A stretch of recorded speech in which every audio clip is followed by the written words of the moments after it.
रजनीगंधा प्रेजेंट्स बिहार किसका, powered by नोवा शुद्ध देसी घी। यूं ही नहीं ताज ताज बन जाता है, शिल्पकारों का हुनर और चुनिंदा संगमरमर ताज को नायाब बनाते हैं। कुछ ऐसे ही चुनिंदा जगहों से बस खास ही चुनकर लाता हूँ। कतरे कतरे को मैं हीरे सा परखता हूँ। यूं ही नहीं मैं रजनीगंधा बन जाता हूँ।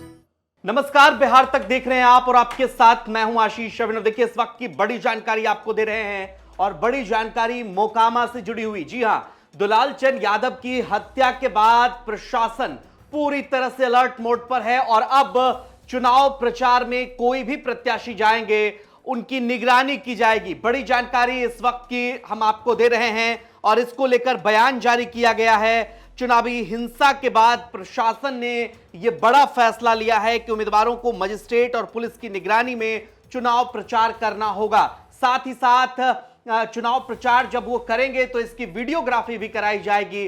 किसी भी तरह की कोई हिंसा की अगर घटना घटती है या फिर ऐसी कोई सूचना है तो तुरंत आपको इसकी जानकारी भी देनी होगी, यानी जो प्रचार कर रहे होंगे उसको जानकारी भी देनी होगी। साथ ही साथ आपको यह भी बता दें कि दुलाल चंद यादव की शव यात्रा के दौरान बाढ़ के पंडारक में हुए बवाल को लेकर पुलिस कार्रवाई कर रही है और कई आरोपियों की गिरफ्तारी भी हुई है।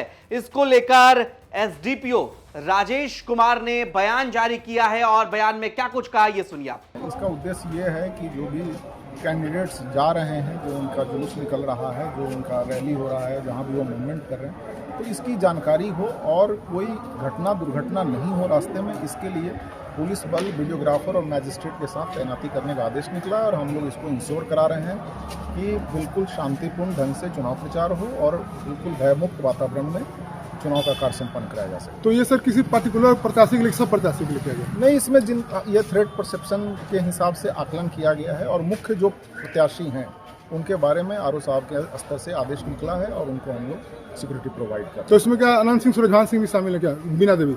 नहीं, ये सारे कैंडिडेट शामिल हैं। आपको बता दें कि 30 अक्टूबर को जब दुलाल चंद यादव प्रचार कर रहे थे तो इस दौरान खबर है और जो जानकारी है कि अनंत सिंह और जो जनसुराज के कैंडिडेट हैं पीयूष प्रियदर्शी, इन दोनों का काफिला गुजर रहा था। तो उस वक्त दोनों गुटों में झड़प हुई, जैसा कि प्रथम दृष्टया मालूम पड़ता है और दोनों पक्षों का आरोप है।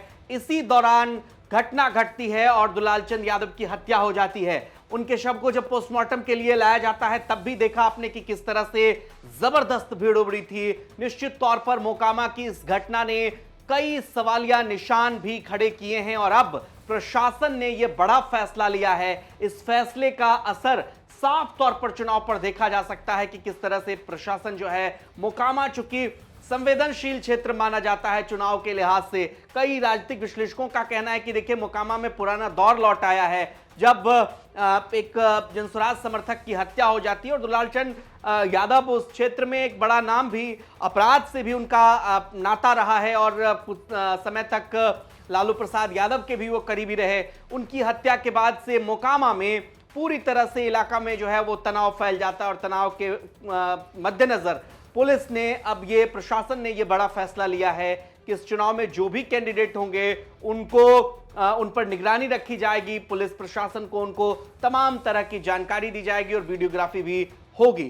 क्या वास्तव में मोकामा की घटना ने एक सवालिया निशान प्रशासन पर भी छोड़ा है? हालांकि आचार संहिता लागू है इस वक्त और अब सबकी निगाहें मोकामा में इस बात पर टिकी है कि क्या ये लड़ाई अब सूरजभान बनाम अनंत सिंह की हो गई है। बहरहाल प्रशासन के इस फैसले पर आपका क्या कुछ कहना है, कमेंट बॉक्स में अपनी राय हमें जरूर बताइए और बिहार की तमाम खबरों के लिए आप देखते रहिए बिहार तक। नमस्कार।